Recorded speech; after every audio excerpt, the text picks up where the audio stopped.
So say, if you're going to speak up, be prepared that people will misrepresent you, people will lie about you, people will deplatform you, people will malign you, they will gossip about you, doors will close to you, and that's just the nature of the world in which we live.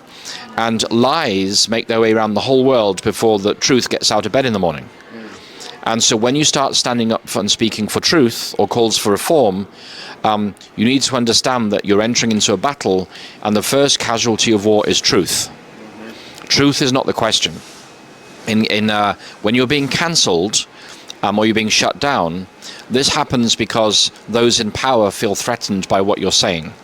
They're not interested in upholding truth, they're interested in upholding their position or their power or prestige within a church or a conference or the world at large.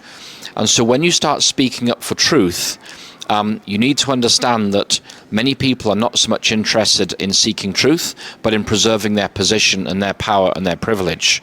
And for that reason, they will attack you unless it's convenient for their own purposes to champion what you're saying as well.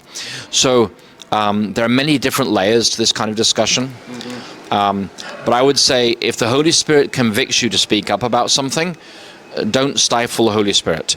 You know, Sister White was called to the prophetic role after at least one or two other men refused the prophetic calling.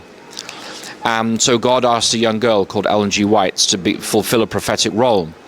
And I think of those men who were not willing to be used by God, what they must have thought through the rest of their lives.